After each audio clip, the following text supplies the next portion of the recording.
You ever feel like you're just getting through the day? Like you're checking things off, but not really feeling anything? I have definitely been there.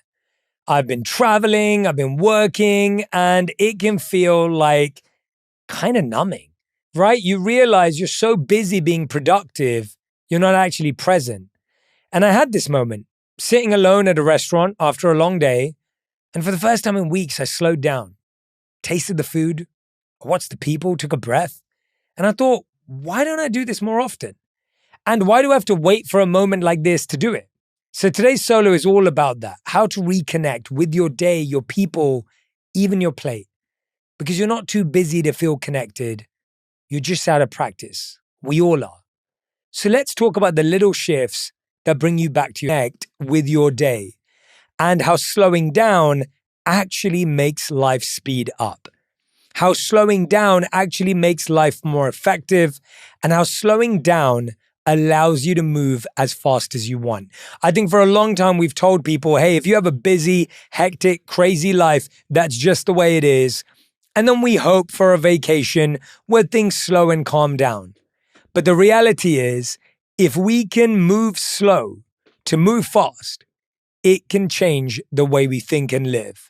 And here are 7 science-backed steps for a hectic day and the habits that transform it for us. The reality is, we live in chaos.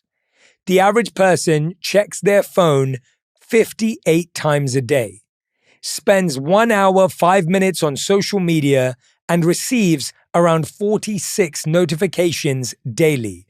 Now, if you're like me, times every one of those stats by 4.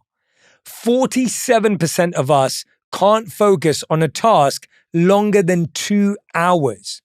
No wonder we feel frantic, distracted, and emotionally depleted even before lunch. But what if you could reclaim calm? Not by changing your schedule, but by reclaiming your mind. That's what I want to help you do today with my 7-step guide to being more present right now. No retreats, just real life, practical actions rooted in psychology. I think for so many of us, we think, yeah, presence is something that I can't even attain anymore. It's gone out the window. I have to wait to go on a retreat. I have to wait to be in meditation. I have to wait to be in yoga. And I think that's partly the challenge. We've drawn this narrative that your life is busy and you can't be present in it. Your life is crazy and that's just the way it is.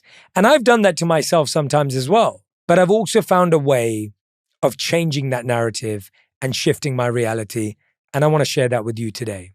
Here's step 1. Take 5 tech breaks. Now, when I say 5, I mean take 5 minutes, right? And maybe you can do these 5 times throughout the day, or if not more. Dr. Avita Singh from Ohio State University found that taking 5 to 10-minute tech breaks every hour boosts focus and reduces stress. So here's what you want to do. Set hourly reminders. After 55 minutes of screen time, spend 5 minutes off devices. You can walk, you can stretch, you can breathe. Suddenly your attention becomes sharper instead of splintered. I think this is one of the issues with the way we think about meetings. Meetings are 30 minutes or 60 minutes in our calendar. Why couldn't they be 25 minutes or 55 minutes? What are we achieving in 5 minutes in a meeting that we would lose if we spent that 5 minutes walking, getting hydrated with water, or looking out of the window? These are the 3 habits you want to develop in those 5 minutes between meetings. You're going to stand up and walk. You're going to walk and get some water, and you're going to get some water and go look out of a window. Now, why? When you're moving every hour, it's going to be great for your metabolism. It's going to be great for your body. You're going to get steps in without even trying. We all know the benefits of water. We need to be more hydrated. So many of us are missing out on the amount of water that we need to be having. The window part's the most interesting. When you look into the distance, it actually allows your mind to feel relieved. Today, everything's up in our face, our laptops, our phone screens, everything. We've actually lost the ability to look off into the distance, to give our mind some space. If you look into the distance, find a cloud, find the tip of a tree, whatever it may be, it allows your mind to feel open. I want you to try and practice setting meetings for 25 minutes or 55 minutes instead of 30 minutes to 60 minutes. We all live in this world as if the next task is life or death, that these 5 minutes are going to change the history of humanity. The reality is, maybe you'll spend 5 minutes all staring at your own laptops in between a meeting. Maybe that 5 minutes on Zoom is making sure that people are still knowing when they're on mute and when they're not. Like, we're not solving anything that's changing our lives in those 5 minutes, yet we make it feel. The stress, the hecticness makes us feel that we're solving some rare disease. Now, if you are, that's incredible. But for the majority of us, those 5 minutes back invested into our mental health and well-being could transform the rest of our day. So from tomorrow, start setting 25 and 55-minute meetings. And when someone asks you why, tell them what you do in that 5 minutes. It will actually start to inspire others. It will actually start to shift the culture. That's what we're really talking about here. How do we shift the culture when the culture has made it so that we feel we're productive and effective when every second of the day is fully maximized and fully accounted for? Now, I believe in living an intentional life, but therefore I also believe in intentional breaks. Getting 5 minutes every 30 minutes or 5 minutes every hour is realistic for each and every one of us. Studies show even brief mindfulness pauses reduce emotional reactivity and improve focus. So here's what I want you to do. At any stoplight or right before a meeting, take 3 deep breaths and refocus on your senses. You're no longer carried by the day, you actually pilot it. This is something that I've practiced when I'm in the back of an Uber, before I go into a meeting, before or after I send an email. If you just pause at any of these beginnings and ends that naturally happen throughout the day, before a phone call, after a phone call, before a Zoom call, after a Zoom call, you use these micro moments to just take in 3 deep breaths. Let's do it together right now.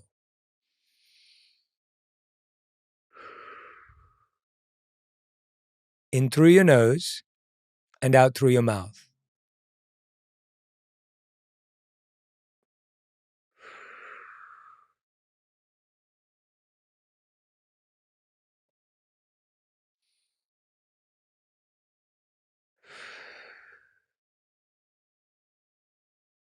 That's your reset. Notice how your body feels a little more relaxed. Your mind feels a little more at ease. And you don't have to carve out specific time to do this.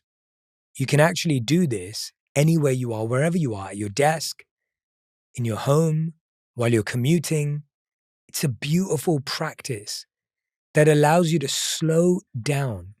The way I like to describe it is almost like when you're watching slow motion footage of something incredible.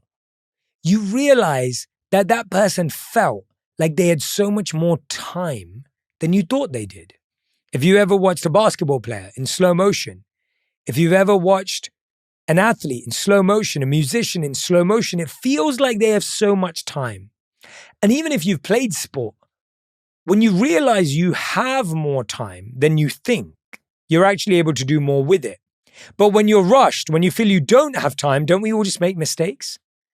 When you feel you don't have time, aren't you more likely to trip over? Aren't you more likely to forget your wallet at home? Aren't you more likely to send the wrong email, not change the subject line? That's what happens when we're rushing. But when you think you have a little more time, you actually get to get it right. So I want you to trick yourself. When you slow down your breath, when you're breathing deeper, when you're breathing longer, right? When your breath is less shallow and less fast, you're literally slowing things down. And what happens when you slow down? You see things more clearly. Why is there a speed limit on the road? Why is there a different speed limit on the road? I remember learning that when you have a 30 miles per hour speed limit, the truth is because if you hit a child or someone on the road at 33, the difference in those 3 miles per hour could be catastrophic for that person. In 3 miles. And there's a reason why it's there. Those 3 miles could make all the difference. So I'm not asking you to slow down from 33 miles to 15 miles per hour. I'm saying, what if 3 breaths just slow you down by 3 miles per hour? All of a sudden, you're not leading to a tragic event, to burnout, to exhaustion. You've actually saved yourself. So think about that and think about how you can just slow down just a tiny bit. I think we think about being slow as being stopped, right? We think about it as like, oh yeah, I just need to stop. I need everything to stop. It's not real. It'll be great if you can achieve it, but in reality, we're not going to get there every day or every week. But these micro moments could change it for us. Number 3, chunk your choices. The human working memory says that we can just about deal with 7 items at once, and otherwise the overload drops our decision quality. Here's what I want you to do. If you're staring at a long to-do list, probably over 7 things, before your day starts, choose only 3 tasks that matter most and block them in your calendar. One of the reasons why our day feels fast is we're trying to do a lot with little time, not realizing that if we tried to do less with a bit more time, not only would we complete tasks, we would actually have the ability to move on to the next. You can create clarity amid the noise and win the morning before it starts. You want to get 7 done. At the end of the day, you realize you only got 4 done, and that too with bad quality because you were rushing. But what if you just got 3 done really well? So well that you won't have to waste time on them in the future. When you got 4 out of 7 done or 5 out of 7 done, they were all done at like 60% effort, 70% effort. So you got more done, but actually got less done because in the long term, it was less effective because you'll have to go backwards and solve the problem you created. But if you got 3 things done today at 90%, all of a sudden you're cruising and you can do the same thing tomorrow. Doing less can actually achieve more. Doing less can actually be more effective than doing more. Doing less can be more productive than doing more in the long term. But we all get trapped by this short-term thinking that if I do more today, if I get more done, then that will help me in the future, not realizing that, well, if I don't get quality done, the quantity doesn't matter. Step 4 is all about single tasking. Science shows that multitasking reduces efficiency and increases stress. So here's what I want you to do. When you're working, silence your notifications, close your extra tabs, set up a 25-minute timer, and work with full focus. I see this often with someone who's got their laptop and their phone, and maybe you even have an iPad. You have all these devices. They're all connected up to personal and professional notifications, and you're trying to do some deep work. You're working on a report. You're working on a deck. You're editing something. And every 30 seconds, you have a distraction. One is from your mom, who wants to check in with you and find out what you ate. The other one is from a friend who wants a picture that you took at the weekend. The other is from a colleague who wants you to reply to the email right now. And the other is from your friend from 3 months ago who's upset with you for not coming to their birthday. And you're trying to write a report. How's that ever going to happen? How are you going to respond effectively to any of those people? The friend from 3 months ago who's upset you didn't go to their birthday, you need to connect with them with some depth and some clarity because they're upset. You're managing their emotions. The friend who wants the picture, you're going to have to go through your camera roll this weekend of 67 pictures you took of the same exact pose, but find the one that they like. You're going to send them 3 and they're going to be like, no, there was one with the ocean in the background in this color. There was one where I was posing this way. All right, now you've lost a bunch of time looking for that image. Now you've got the person who wants you to email back right now, but you don't even have context of what's happening at work. We invite distractions when we're trying to do deep work. If you are truly, honestly trying to do deep work, you have to leave your phone out of the room. You have to turn your notifications off and you have to be locked in. And the problem with us is we think we'll achieve more or get more done if we're always connected. It's the opposite. You'll get more done if you're completely disconnected. You get the task done in less time, with more quality, with more efficiency, if you're not distracted. All of us are multitasking. Now, here's the interesting thing. Only 2% of the world's population can effectively multitask. You know what the funny thing is? When you hear that, everyone thinks they're in that 2%. But the truth is, most of us are in the 98% who can't multitask to save our lives. And even if you can multitask, you're placing so much stress on your brain and mind to stretch that far that often. How can you reduce distractions? How can you reduce everything when you're focused on a task? When I'm writing my book, when I'm preparing for these scripts, when I'm factoring this time in for the podcast, I can't write if I'm distracted by 7 different tabs. Limit it. Limit it. You will achieve so much more in your life. I promise you. Give it a go. Step 5, posture reset, mind reset. We've been talking a lot about how the mind affects the body. We've forgotten how the body affects the mind. Upright posture raises alertness, positivity, and slouching actually reduces energy. So every hour, stand tall for 30 seconds. Feel your feet and breathe. I actually do this before I go on stage. Before I'm going on stage, I've noticed that I can be nervous. I still get nervous. We all still get nervous because I care. But if I slouch, if I close up my body, I actually get more nervous. I get more stressed. But when I stand in Superman pose, put my hands on my hips, pump out my chest, all of a sudden I'm feeling that confidence. I'm breathing better. It's not some mental trick.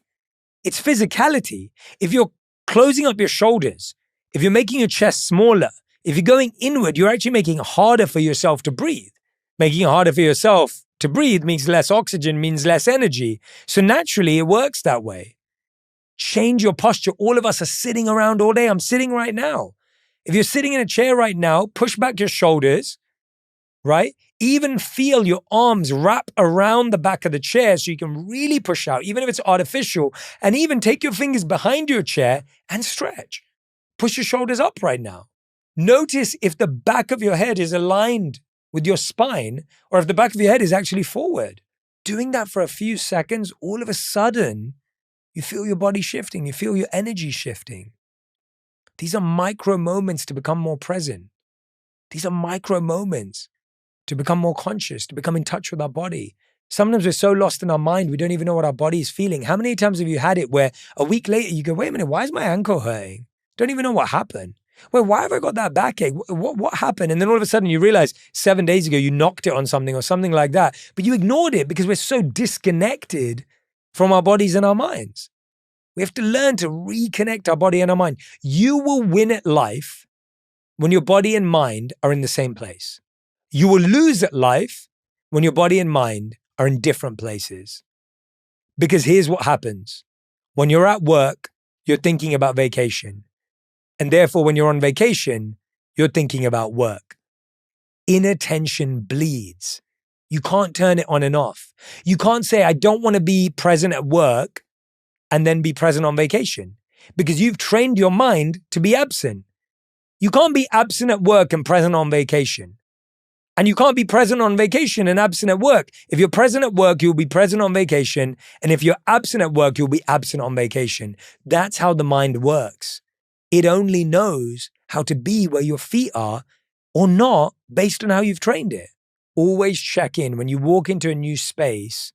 Practice 5, 4, 3, 2, 1. What are 5 things you can see? The shades, the colors, the shapes. What are 4 things you can touch? What you're wearing, the temperatures, the textures. What are 3 things you can hear? Distant chatter, white noise, the sound of your own voice. 2 things you can smell, a fragrance or a flower. And 1 thing you can taste, maybe lunch or a mint or whatever it may have been. All of a sudden, your body and mind are in the same place. Most of us, we walk into a room, our mind is still in the last meeting, our body's in this meeting.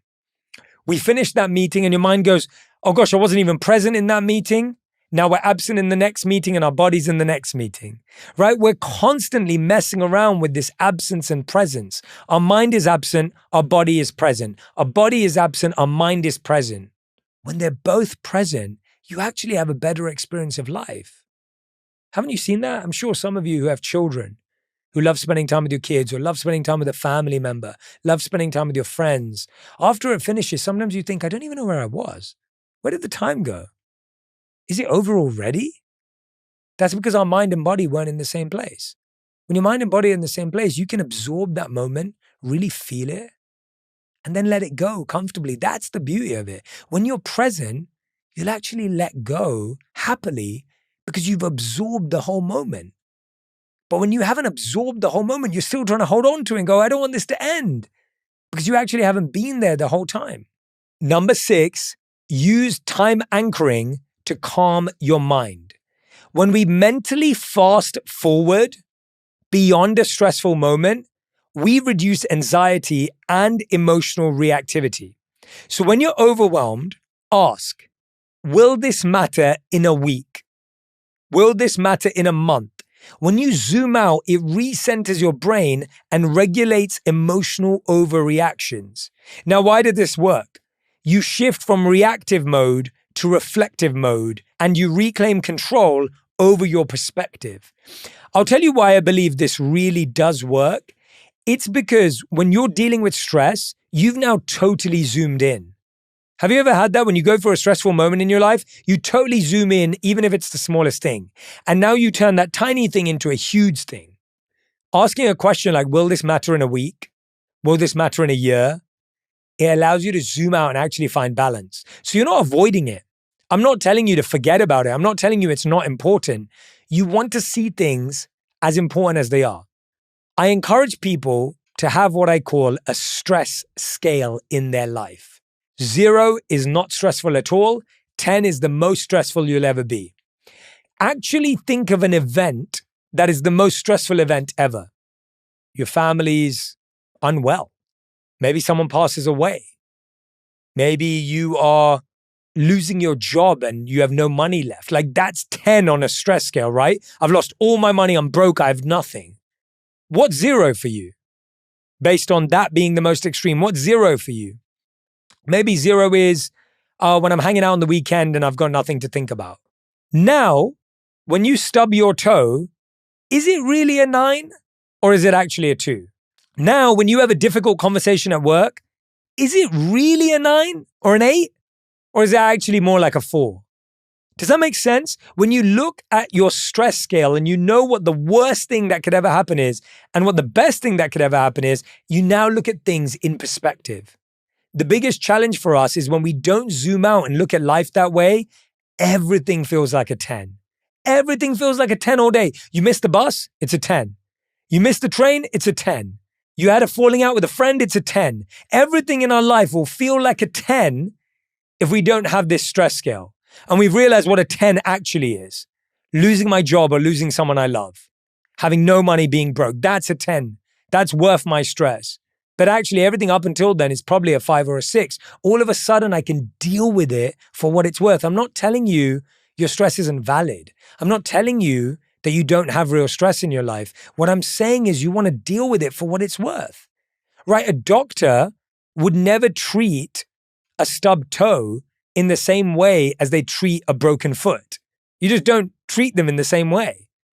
But we, in our mind, make a stubbed toe feel like a broken foot. And that's where our stress comes from. That's what creates more anxiety, more tension, and more pressure because everything feels like a 10. If you take one thing away from this episode, I want it to be that. Do not forget that stress scale. Make sure you're really clear on it. Number 7, switch tasks with a ritual, not a rush. The brain takes up to 25 minutes to fully refocus and switch tasks. So if you're going to refocus, you're not going to be able to do it immediately. If you want to go from a numbers meeting to a creative meeting, your brain's going to take 25 minutes to figure that out. If you want to go from a tactical meeting and a strategic meeting to a free-flowing brainstorm, it's going to take 20 minutes to figure out. Rituals help the brain reset faster, and this is research from Harvard Business. Before switching tasks, especially from work to personal as well, even coming home, create a micro ritual. Maybe you light a candle. Maybe you stretch. Maybe you put on some music. Think about that. Even when you come home, it can take you 25 minutes for your brain to switch from work to personal. That's why sometimes the commute is healthy. I think one of the challenges that working from home brought around is that we actually don't get that 25 minutes. The commute in the morning allowed you to switch from being at home to being at work. And the commute home from work allowed you to switch from being at work to being at home. Today, you walk up or down the stairs. You walk in and out of a room and you're meant to be at home. So all of a sudden, when your partner says to you, hey, what are we doing this weekend? You're still thinking about the meeting. Your partner says to you, wait, you didn't do this for the kids yet. You got to take them out. You're still thinking about the meeting. You walk into work and someone says to you, hey, have you got the report on my desk yet? And you're thinking, wait a minute, I just put my kids' clothes on and gave them a shower. Where are we at now, right? So our brain doesn't even have the time to get to where we are. So now we need rituals to signal to your nervous system that it's safe to switch gears. So what you need to do is allow yourself to have a ritual. That could be a word you say. Maybe it's a scent from a candle. And this is how I like to think about it. Rituals are sight, things you can see, scent, things you can smell, and sound, things you can hear. You walk into your workplace and you have music that feels like work. You walk into your kitchen and you have music that feels like home. You walk into your workplace and you have a scent that reminds you of work. You walk into your home and you have a scent that reminds you of personal, casual life. And a sight, you walk into your office, you see a quote on the wall that inspires you. You walk into your home area, you see a picture of a family that relaxes you. You can use sight, scent, and sound to act as rituals for transitioning between things. Number 8, narrate what you're doing out loud in your head. Naming your present actions grounds you in the moment and interrupts autopilot behavior. Try this while washing dishes, brushing your teeth, or even walking. I'm brushing my teeth. I feel the water. I'm noticing the mint. I'm right here. You pull your attention out of spiraling thoughts and anchor it in your senses, instantly increasing presence. Become a narrator of your life. Talking things out loud actually gets them off your chest and out of your mind where we feel so much stress. Have you ever had that? Stress makes you feel tight-chested. It makes you feel heavy-headed. When you talk it out, you get it out of yourself. Remember, you don't need to escape your life to find presence. You just need to choose it, minute by minute, moment by moment. Pause, slow down, and discover how much calmer, clearer, and stronger you can feel even on your craziest day.